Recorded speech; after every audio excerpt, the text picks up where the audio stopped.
नमस्कार दोस्तों, कैसे हो आप सब। आशा करता हूँ आप लोग बहुत अच्छे होंगे और आप लोगों की पढ़ाई भी बहुत अच्छे से चल रही होगी। दोस्तों, मैं बिहार स्पेशल का 50 बहुत ही महत्वपूर्ण एमसीक्यूज़ लाया हूँ जो कि आपके परीक्षा के दृष्टिकोण से बहुत ही ज़्यादा महत्वपूर्ण होगा। दोस्तों, अब हम लोग जो है प्रत्येक दिन शाम 6 बजे 50 एमसीक्यूज़ का जो टेस्ट सीरीज है उसको फिर से शुरू कर रहे हैं। ठीक है, आपको प्रत्येक दिन जो है शाम 6 बजे 50 महत्वपूर्ण बिहार का एमसीक्यूज़ मिल जाएगा। यदि आप इस 50 एमसीक्यूज़ को प्रत्येक दिन सॉल्व करते चलते हैं तो आपका इतना मजबूत स्थिति हो जाएगा बिहार स्पेशल में कि आपका एक भी प्रश्न छूटने की संभावना नहीं होगी। ठीक है, तो यदि आप मेरे चैनल पे पहली बार आए हैं तो चैनल को सब्सक्राइब कर दीजिए ताकि मेरा वीडियो सबसे पहले आपके पास पहुंच सके। तो चलिए बिना देरी के वीडियो को शुरू करते हैं। पहला प्रश्न है, बिहार में गंगा की प्रमुख सहायक नदियां कौन कौन सी। यहाँ पे आपसे प्रमुख सहायक नदियां पूछा जा रहा है। तो देखिए, गंगा की यदि मैं बिहार में बात करूं प्रमुख सहायक नदियां की तो यहाँ पे हो जाएगी गंडक नदी, ठीक है, बागमती, कोसी, काली, सोन, ये सब जो हैं प्रमुख इसकी सहायक नदियां हैं। ठीक है, तो यहाँ पे आप देख सकते हो ऑप्शन में गंडक, बागमती, यानी पहला तुम्हारा हो जाएगा। दूसरा देखिएगा कोसी, काली एवं सोन, ये भी हो जाएगा। फिर यमुना, यमुना तो होगा, घाघरा और रामगंगा, देखिए तो इसमें ये नहीं होगा। फिर गोमती, ठीक है, ये सब नहीं होगा इसमें, यानी 1 और 2 दोनों हमारा सही है। तो सही उत्तर हो जाएगा ऑप्शन बी, 1 और 2 दोनों सही है। नेक्स्ट प्रश्न है, किस तारीख को उड़ीसा को बिहार से पृथक करके अलग प्रांत का दर्जा दिया गया था। ठीक है, तो इसका सही उत्तर हो जाएगा ऑप्शन बी, 1 अप्रैल 1936 ईस्वी को। देखिए 1 अप्रैल 1936 ईस्वी को जो है उड़ीसा को बिहार से पृथक करके जो है अलग प्रांत का दर्जा दिया गया था। 22 मार्च 1912 को बिहार और उड़ीसा बंगाल से अलग हुए थे। ठीक है, वर्तमान में उड़ीसा की राजधानी भुवनेश्वर है जबकि बिहार की राजधानी पटना है।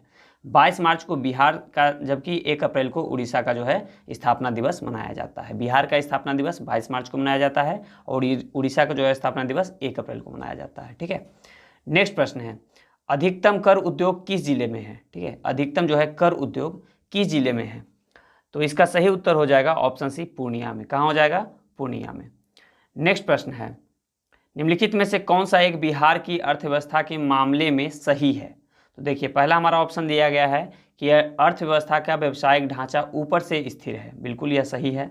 दूसरा दिया गया है भारत में सबसे कम विकास दर में से एक है जो 2.5% है। देखिए ये गलत हो जाएगा, बिहार जो है ना भारत में सबसे तेजी से विकास करने वाला राज्य है, तो हमारा बी तो गलत हो जाएगा। फिर तीसरा देखिएगा, तीसरा आप देख सकते हैं बिहार में अधिकतम प्राथमिक वस्तुओं का उत्पादन होता है, यह सही है। ठीक है, तो इस प्रकार सही उत्तर क्या हो जाएगा हमारा, ऑप्शन डी उपर्युक्त में से एक से ज़्यादा सही है, तो ऑप्शन डी हमारा इसमें सही होगा। नेक्स्ट प्रश्न है, किस बजट में वित्त मंत्री ने उदारीकृत विनिमय दर प्रबंधन प्रणाली की घोषणा की थी। ठीक है, तो इसका सही उत्तर क्या हो जाएगा, इसका सही उत्तर हो जाएगा ऑप्शन सी, यूनियन बजट 1992 और 93 में। चलिए देख लेते हैं इसके डिस्कशन को। भुगतान संतुलन पर गठित उच्च स्तरीय समिति सी रंगराजन की सिफारिशों के आधार पर मार्च 1992 में उदारीकृत विनिमय दर प्रबंधन प्रणाली की स्थापना की गई, जिसमें दोहरी विनिमय दर शामिल था। बाजार निर्धारित विनिमय दर प्रणाली में परिवर्तन को सक्षम करने के लिए यह एक प्रारंभिक कदम था। ठीक है, चलिए नेक्स्ट प्रश्न है हमारा, श्री कृष्ण सिंह द्वारा गठित बिहार की निर्वाचित सरकार ने फरवरी 1938 में किस कारण से इस्तीफा दे दिया था। तो इसका सही उत्तर क्या हो जाएगा, इसका सही उत्तर हो जाएगा ऑप्शन सी, राजनीतिक कैदियों को छोड़ने के कारण। चलिए इसके हम डिस्कशन को देख लेते हैं। देखिए, श्री कृष्ण सिंह द्वारा गठित बिहार की नवनिर्वाचित सरकार ने फरवरी 1938 में राजनीतिक कैदियों को छोड़ने के कारण इस्तीफा दे दिया। वर्ष 1937 में जब श्री कृष्ण सिंह ने पहला कांग्रेस मंत्रालय बनाया तो उन्होंने राजनीतिक कैदियों को रिहा करने की मांग की। उनके मंत्रालय ने वायसराय पर दबाव बनाने के लिए 15 फरवरी 1938 को इस्तीफा दे दिया। ठीक है, वायसराय ने बाद में मांगों को मान लिया और योगेंद्र शुक्ला को मार्च 1938 में अन्य राजनीतिक कैदियों के साथ रिहा कर दिया। ठीक है, तो इस प्रकार हमारा ये छठा प्रश्न था। चलिए 7वें प्रश्न को देखते हैं, किसने चंपारण सत्याग्रह के दौरान बिहार में गांधी जी की जो है जान बचाई थी। तो इसका सही उत्तर हो जाएगा, इसका सही उत्तर हो जाएगा ऑप्शन बी, बत्तख मियाँ ने। किसने बचाया था, बत्तख मियाँ ने। चलिए इसके डिस्कशन को देख लेते हैं। चंपारण सत्याग्रह के दौरान बिहार में बत्तख मियाँ ने गांधी जी की जान बचाई थी। अफ्रीका से लौटने के बाद गांधी जी नील्हे किसानों की दुर्दशा का जायजा लेने चंपारण के जिला मुख्यालय मोतिहारी आए थे। ठीक है, इरविन ने गांधी की हत्या के लिए बत्तख मियाँ को जहर मिला दूध का गिलास देने को कहा। बत्तख मियाँ ने दूध का गिलास देते हुए गांधी जी और राजेंद्र के कानों में यह बात बता दी। ठीक है, गांधी जी की जान तो बच गई, लेकिन बत्तख मियाँ को भारी कीमत चुकानी पड़ी थी। तो देखिए यहाँ पे बत्तख मियाँ जो है अपने जान का बिना परवाह किए हुए भी यहाँ पे गांधी जी को और राजेंद्र प्रसाद को बचा लेते हैं। चलिए नेक्स्ट प्रश्न है, असहयोग आंदोलन के दौरान किसने बिहार में किसानों की अगुवाई की थी? ठीक है, तो इसका सही उत्तर हो जाएगा ऑप्शन बी, स्वामी विद्यानंद ने। किसने किया था? स्वामी विद्यानंद ने। चलिए इसके डिस्कशन को देख लेते हैं। असहयोग आंदोलन के दौरान स्वामी विद्यानंद ने बिहार में किसानों की अगुवाई की। दिसंबर 1920 में नागपुर अधिवेशन में कांग्रेस पार्टी द्वारा आधिकारिक रूप से तय किए जाने से पहले बिहार में असहयोग आंदोलन शुरू करने का दबाव बहुत अधिक बढ़ गया था। ठीक है, जिन किसानों ने कुछ क्षेत्रों में जमींदारों के खिलाफ आंदोलन किया था, वे स्वामी विद्यानंद के अधीन कुछ समय के लिए कांग्रेस से जुड़े। किसान नेता स्वामी विद्यानंद असहयोग आंदोलन के प्रबल समर्थक थे, जिन्होंने पहले ही किसानों के साथ असहयोग का प्रचार करने वाले प्रांत का दौरा किया था। चलिए नेक्स्ट प्रश्न की ओर बढ़ते हैं। नेक्स्ट प्रश्न है हमारा, स्वराज दल की स्थापना बिहार में किसने की थी? तो इसका सही उत्तर हो जाएगा ऑप्शन बी, श्री कृष्ण सिंह ने। किसने किया था? स्वराज दल की स्थापना जो है बिहार में श्री कृष्ण सिंह ने किया था। इसके डिस्कशन को देख लीजिए। बिहार में श्री कृष्ण सिंह द्वारा स्वराज दल की स्थापना की गई, जबकि राष्ट्रीय स्तर पर मोतीलाल नेहरू तथा चित्तरंजन दास द्वारा 1923 में की गई थी। स्वराज पार्टी ने 1923 में चुनाव में केंद्रीय विधानमंडल की 104 में से 42 सीटें जीती। पार्टी का कार्यक्रम सरकार के काम में बाधा डालना था। वे देश विरोधी प्रत्येक नीति पर गतिरोध पैदा करना चाहते थे। नेक्स्ट प्रश्न देख लेते हैं। इनमें से बिहार के प्रथम राज्यपाल कौन थे? ठीक है, बिहार के प्रथम राज्यपाल कौन थे? तो देखिए इसका सही, यदि आपसे पूछ लिया जाए ना स्वतंत्र भारत के प्रथम राज्यपाल कौन है, तो बिहार के राज्यपाल हैं तो आप बता सकते हैं जयराम दौलत राम।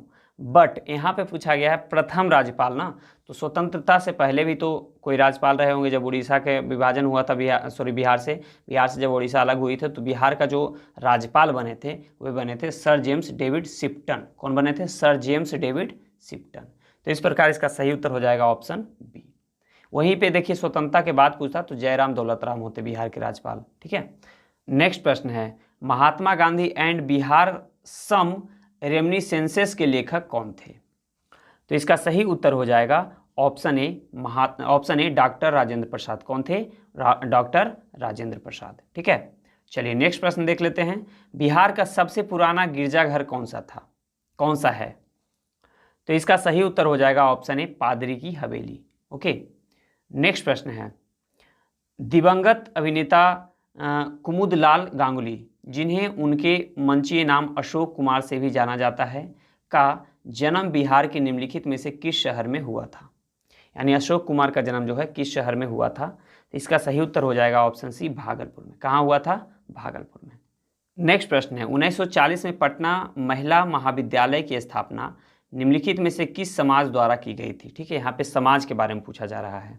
तो इसका सही उत्तर हो जाएगा option A, sister of the apostolic Carmel के द्वारा। ओके, चलिए नेक्स्ट प्रश्न की ओर बढ़ते हैं हम लोग। नेक्स्ट प्रश्न है, पहला तैरता हुआ सौर ऊर्जा संयंत्र बिहार में किस स्थान पर बनाया गया है? तो इसका सही उत्तर हो जाएगा ऑप्शन ए, कदीराबाद दरभंगा में। कहाँ बनाया गया है? कदीराबाद दरभंगा में। नेक्स्ट प्रश्न है, वर्ष 2019-20 के आर्थिक सर्वेक्षण के अनुसार किस जिले की प्रति व्यक्ति आय सबसे कम है? ओके, सबसे कम के यहाँ पे बात किया जा रहा है। तो देखिए सबसे कम जो हो जाएगा ना वो हो जाएगा शिवहर का। किसका है सबसे कम? शिवहर का। यदि सर्वाधिक यदि आपसे पूछा जाए तो सबसे सर्वाधिक है पटना का। इसे भी आप याद रखिएगा, सर्वाधिक है पटना का। सेकेंड नंबर पे आता है बेगूसराय और थर्ड नंबर पे आता है मुंगेर। ओके, इसे आप याद रख सकते हैं। और सबसे कम यदि मैं बात करूं सबसे निम्न में तो शिवहर आ जाएगा, उससे पहले अररिया हो जाएगा, उससे पहले सीतामढ़ी हो जाएगा। चलिए, तो इस प्रकार हमारा सही उत्तर हो जाएगा ऑप्शन बी। नेक्स्ट प्रश्न की ओर बढ़ते हैं। दोस्तों, आपको यदि इसका पीडीएफ प्राप्त करना तो आप टेलीग्राम ग्रुप में ज्वाइन हो जाएंगे, जिसका लिंक डिस्क्रिप्शन में दे दिया गया है। मैं वहाँ पे इसका पीडीएफ जो है प्रोवाइड करा दूंगा। अगला प्रश्न है, निम्नलिखित में से किसे अगस्त 2022 में भौगोलिक सांकेतिक यानी जीआई टैग से सम्मानित किया गया है? तो इसका सही उत्तर हो जाएगा ऑप्शन ए, मिथिला मखाना को। किसको किया गया है? मिथिला मखाना को। नेक्स्ट प्रश्न की ओर बढ़ते हैं। नेक्स्ट प्रश्न देख लीजिएगा। नेक्स्ट प्रश्न हमारा है कि यहाँ पे आप देख सकते हैं और बहुत सारा दिया गया, जैसे कि भागलपुरी जर्दालू आम को दिया गया है, कतरनी चावल को दिया गया है, मगही पत्ते यानी पान को दिया गया है, शाही लीची को दिया गया है, सिलाव के खाजा को दिया गया है, मधुबनी पेंटिंग को दिया गया है। ठीक है, तो ये सबको जो है जीआई टैग मिला है, आप इसे याद रख सकते हैं। चलिए नेक्स्ट प्रश्न की ओर बढ़ते हैं। बिजनेस रिफॉर्म्स एक्शन प्लान, ठीक है ना, यानी BRAP द्वारा वर्ष 2020 में व्यापार करने में आसानी में बिहार ने 36 राज्यों में कौन सी रैंक जो है हासिल की है? तो इसका सही उत्तर हो जाएगा ऑप्शन ई, उपर्युक्त में से कोई नहीं, क्योंकि बिहार ने जो रैंक हासिल किया है वह किया है 26वां। कौन सा रैंक था? 26वां था, जो कि ऑप्शन में नहीं था। तो सही उत्तर क्या होगा? ऑप्शन ई, उपर्युक्त में से कोई नहीं। नेक्स्ट प्रश्न है, पिछले 10 वर्षों में राज्य का शहरीकरण बहुत तेजी से बढ़ा है। 2011 की जनगणना के अनुसार बिहार में शहरीकरण का स्तर %% था, जो बढ़कर वर्तमान में कितना हो गया है? तो इसका सही उत्तर हो जाएगा ऑप्शन बी, पहले कितना था? 11.3 था, जो अब बढ़ करके 15.3% हो गया है। ओके, नेक्स्ट प्रश्न है, निम्नलिखित में से कौन सा भागलपुर से मिर्जा चौकी, ठीक है, मिर्जा चौकी की ओर रेलमार्ग में बिहार का अंतिम रेलवे स्टेशन है? फिर से मैं प्रश्न को पढ़ देता हूँ। निम्नलिखित में से कौन सा भागलपुर से मिर्जा चौकी की ओर रेलमार्ग में बिहार का अंतिम रेलवे स्टेशन है? तो इसका सही उत्तर हो जाएगा अम्मापाली रेलवे स्टेशन, यानी ऑप्शन सी। ठीक है, अम्मापाली रेलवे स्टेशन जो है सबसे अंतिम रेलवे स्टेशन है। नेक्स्ट प्रश्न है, बिहार के खनिज उत्पादन के संदर्भ में निम्नलिखित कथनों पर विचार कीजिए। चलिए देख लेते हैं। पहला दिया गया है, रोहतास में पाइराइट्स का सर्वाधिक भंडार है। क्या यह कथन सही है? तो यह कथन जो है दोस्तों, यह क्या है? यह सही है। ठीक है, ये सर्वाधिक पाइराइट्स है। फिर देखिएगा, चूना पत्थर कैमूर, भभुआ, मुंगेर एवं रोहतास जिले में पाया जाता है। बिल्कुल, यह भी सही है। फिर है, जमुई जिले में सोने के भंडार पाए जाते हैं। यह भी सही है। तो तीनों का तीनों हमारा इसमें सही हो जाएगा। तो सही उत्तर क्या हो जाएगा? देख लीजिएगा, सही उत्तर हो जाएगा ऑप्शन डी, उपर्युक्त में से एक से अधिक। ठीक है, सही उत्तर हो जाएगा ऑप्शन डी, उपर्युक्त में से एक से अधिक। नेक्स्ट प्रश्न की ओर बढ़ते हैं। देखिए, इसका मैं देख लेता हूँ डिस्कशन। भारतीय खनिज ब्यूरो की रिपोर्ट के अनुसार देश के 95% पाइराइट का संचित भंडार बिहार में है। रोहतास में पाइराइट्स का सर्वाधिक भंडार है, जो कि ऑप्शन में भी दिया गया था। ठीक है ना। फिर है, कैमूर, भभुआ, मुंगेर एवं रोहतास जिला में चूना पत्थर तथा जमुई जिले में सोने के भंडार पाए जाते हैं। बिल्कुल, यह भी कथन क्या है? यह भी कथन सही है। ठीक है, बिहार लोक सेवा आयोग ने इस प्रश्न का उत्तर ई माना है, इसे भी आप ध्यान रखिएगा। लेकिन इसका सही उत्तर हो जाएगा, देखिए ऑप्शन डी, उपर्युक्त में से एक से अधिक। ठीक है, नेक्स्ट प्रश्न है, बिहार में बहने वाली पवित्र नदी फल्गु निम्नलिखित में से किन नदियों के संगम से बनती है? ओके, किन नदियों के संगम से बनती है? तो इसका सही उत्तर हो जाएगा ऑप्शन ए, मोहना और लीलाजन नदी के संगम से। ठीक है, बिहार में बहने वाली पवित्र नदी जो फल्गु है, निम्नलिखित में से किन नदियों के संगम से बनती है? तो वह है मोहाना और लीलाजन नदी। ठीक है, याद रखिएगा। चलिए नेक्स्ट प्रश्न की ओर बढ़ते हैं। बिहार में निम्नलिखित में से किस स्थान पर पहली बार चाय बागानों की स्थापना की गई है? तो इसका सही उत्तर हो जाएगा ऑप्शन बी, ठाकुरगंज में। कहाँ किया गया है? ठाकुरगंज में। नेक्स्ट प्रश्न है, बिहार के निम्नलिखित जिलों का आरोही दशकीय जनसंख्या वृद्धि, जो कि 2001 से 11 के अनुसार सही क्रम चुनना है यहाँ पे आपको। ठीक है, तो देखिए सबसे पहले यहाँ पे क्या हो जाएगा, यहाँ पे देखिएगा तो यहाँ पे हो जाएगा सबसे पहले सिवान हो जाएगा। ठीक है, उसके बाद किशनगंज होगा, उसके बाद फिर मधेपुरा हो जाएगा। ओके, तो इसलिए सही उत्तर क्या हो जाएगा? Option B. नेक्स्ट प्रश्न है, बिहार में कृषि आधारित उद्योगों में किस खाद्यान्न उद्योग का प्रभुत्व है? ठीक है, तो बिहार में कौन सा उद्योग का प्रभुत्व हो सकता है? अनाज आधारित उद्योग का। सही उत्तर हो जाएगा ऑप्शन बी। नेक्स्ट प्रश्न है, किस प्रधानमंत्री के नाम से राष्ट्रीय सौर मिशन की शुरुआत की गई है? तो इसका सही उत्तर हो जाएगा ऑप्शन ए, जवाहरलाल नेहरू के नाम पर।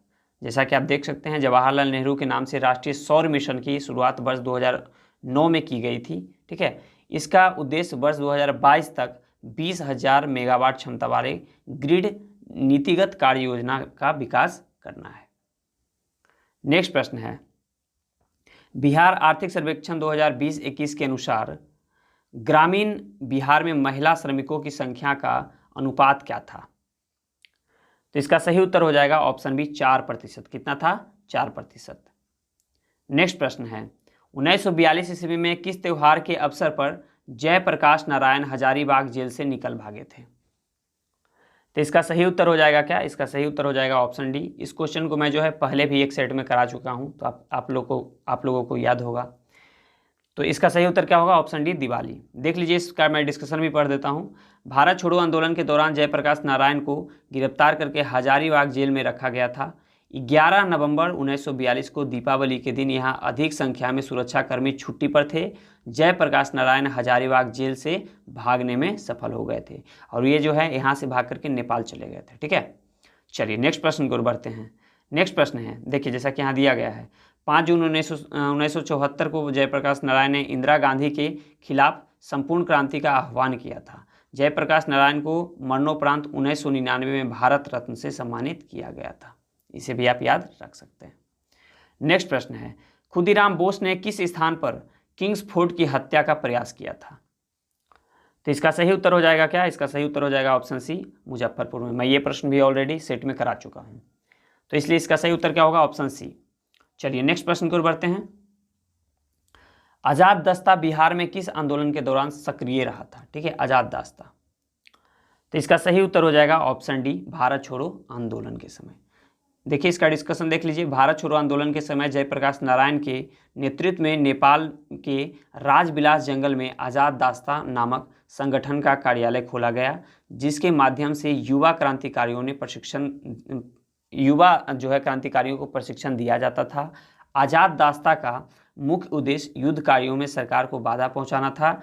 इसके सदस्य सरकार के विरुद्ध तोड़फोड़ के कार्य करते थे। ठीक है, नेक्स्ट प्रश्न है, 1946 ईस्वी में गठित अंतरिम सरकार के मंत्रिमंडल में श्रम विभाग किसे सौंपा गया था? तो इसका सही उत्तर हो जाएगा ऑप्शन ए, जगजीवन राम को। नेक्स्ट प्रश्न की ओर बढ़ते हैं। बिहार के आर्थिक सर्वेक्षण 2021-22 के अनुसार गलत कथन को यहाँ पे आपको चूज करना है। तो चलिए देख लेते हैं हम लोग। पहला दिया गया है कि बिहार में प्राथमिक क्षेत्र में 2.3% की दर से वृद्धि हुई थी, यह सही था। बिहार में द्वितीयक क्षेत्र में 4.8% दर से वृद्धि हुई थी, यह भी कथन सत्य था। फिर था बिहार में तृतीय क्षेत्र 8.5% की उच्चतर दर से बढ़ा था, यह भी सही था, यानी तीनों के तीनों सही था। अगला देख लेते हैं। नेक्स्ट था कि बिहार में प्राथमिक क्षेत्र 2.8% की दर से वृद्धि हुई थी। देखिए यहाँ पे ये गलत हो जाएगा। ठीक है, यहाँ पे जो है प्राथमिक क्षेत्र देख सकते हैं 2.3% के वृद्धि दर से बढ़ा था। ठीक है, तो डी हमारा इसमें गलत हो जाएगा। नेक्स्ट प्रश्न है, शहरीकरण के बढ़ते स्तर के अनुसार बिहार के निम्न जिलों का सही क्रम चुनना है। ठीक है, देखिए फिर से मैं प्रश्न पढ़ देता हूँ। शहरीकरण के बढ़ते स्तर के अनुसार बिहार के निम्न जिलों का सही क्रम चुनना है। ठीक है, तो इसका सही उत्तर क्या हो जाएगा? इसका सही उत्तर हो जाएगा पहले नालंदा, फिर मुंगेर, फिर पटना होगा। ठीक है, तो इसलिए सही उत्तर हो जाएगा ऑप्शन ए। नेक्स्ट प्रश्न है, यहाँ पे देख सकते हैं आप, बिहार में शहरीकरण के बढ़ते क्रम में निम्न शहरों का, जैसे नालंदा में देखिए 26.2%, मुंगेर में 28.3%, पटना में 44.3%। ठीक है, फिर देख सकते हैं बिहार में सर्वाधिक शहरीकरण जो है पटना का जो है 44.3% तथा सबसे कम शहरीकरण जो है समस्तीपुर का 3.1% है। तो आप इसे याद रख सकते हैं। चलिए बढ़ते हैं हम लोग अगले प्रश्न की ओर। वित्तीय वर्ष 2022-23 के लिए राजकोषीय घाटा बिहार के जीएसडीपी का कितना प्रतिशत होने का अनुमान है? तो इसका सही उत्तर हो जाएगा ऑप्शन सी, 3.47%। नेक्स्ट प्रश्न है, वह विकल्प चुनिए जो बिहार की 7 निश्चय भाग 2 योजना का हिस्सा नहीं है। ठीक है, यानी 7 निश्चय भाग 1 आया था और भाग 2 आया था, तो भाग 2 में इससे पूछा जा रहा है। तो देखिए इसमें पहले मैं बता देता हूँ कि ये 7 निश्चय क्या था। तो पहला में था युवा शक्ति बिहार की प्रगति। ठीक है, दूसरा में था सशक्त महिला सक्षम महिला, तीसरा में था हर खेत में सिंचाई का पानी, चौथा था स्वच्छ ग्राम ग्रामीण समृद्धि। ठीक है, और पांचवा में था स्वच्छ शहर विकसित शहर, छठा में था आसान कनेक्टिविटी और सातवां में था सभी के लिए अतिरिक्त स्वास्थ्य सुविधाएं। ठीक है, तो इसमें से जो है कौन एक शामिल नहीं था? तो इसमें से जो है सभी के लिए वायुमार्ग शामिल नहीं था। तो सही उत्तर हो जाएगा ऑप्शन डी, क्योंकि ऑप्शन डी इसमें गलत है। चलिए नेक्स्ट प्रश्न की ओर बढ़ते हैं हम लोग। नेक्स्ट प्रश्न है, प्रति व्यक्ति आय के अवरोही क्रम में बिहार राज्य के जिलों का सही क्रम चुनना है आपको। ठीक है, प्रति व्यक्ति आय के अवरोही क्रम में। चलिए तो देख लेते हैं हम लोग प्रति व्यक्ति, जैसा कि मैं इस क्वेश्चन को पहले भी करा चुका हूं। तो पहला सबसे पहले देख लीजिएगा, इसमें क्या हो जाएगा, नवादा हो जाएगा, फिर किशनगंज, फिर पूर्वी चंपारण, फिर अररिया, फिर शिवहर, क्योंकि शिवहर में सबसे कम है तो आप ऑप्शन के अनुसार भी इसको पकड़ सकते थे। चलिए नेक्स्ट प्रश्न की ओर बढ़ते हैं। बिहार के किस जिले में सबसे अधिक सोने का भंडार मिला है, सबसे अधिक सोने का भंडार मिला है? तो इसका सही उत्तर क्या हो जाएगा, इसका सही उत्तर हो जाएगा ऑप्शन बी, जमुई में। कहाँ मिला है, जमुई में। नेक्स्ट प्रश्न है, बिहार के किस जिले को सिल्क सिटी के नाम से जाना जाता है, सिल्क सिटी? तो इसका सही उत्तर हो जाएगा ऑप्शन सी, भागलपुर को। सिल्क सिटी के नाम से किसे जाना जाता है, भागलपुर को। नेक्स्ट प्रश्न है, बिहार राज्य का कुल भौगोलिक क्षेत्रफल कितना है? ठीक है, बिहार, इस प्रश्न को मैं कितने बार सेट में ऑलरेडी करा चुका हूँ। ठीक है, तो इसका सही उत्तर क्या हो जाएगा, इसका सही उत्तर हो जाएगा 94,163 वर्ग किलोमीटर। इसे आप रट लीजिए। ठीक है, कभी भी ये प्रश्न देखने को फिर से मिल सकता है। नेक्स्ट प्रश्न है, बिहार का शोक किस नदी को कहा जाता है? बहुत ही इजी प्रश्न है। इसका सही उत्तर क्या हो जाएगा, इसका सही उत्तर हो जाएगा ऑप्शन सी, कोसी नदी को। यदि आपसे पूछ लिया जाए कि झारखंड का शोक जो है किस नदी को कहा जाता है, तो इसका सही उत्तर क्या होगा, दामोदर नदी। ठीक है, नेक्स्ट प्रश्न है, बिहार के किस जिले में तेलहर कुंड, ठीक है, तेलहर कुंड जलप्रपात अवस्थित है? तो इसका सही उत्तर हो जाएगा ऑप्शन सी, कैमूर में। कहाँ है, कैमूर में है। बिहार का चौरी विद्रोह किस वर्ष हुआ था? तो इसका सही उत्तर हो जाएगा ऑप्शन सी, 1798 में। कब हुआ था, 1798 में बिहार में चौरी विद्रोह हुआ था। ठीक है, तो इसका सही उत्तर हो जाएगा ऑप्शन सी।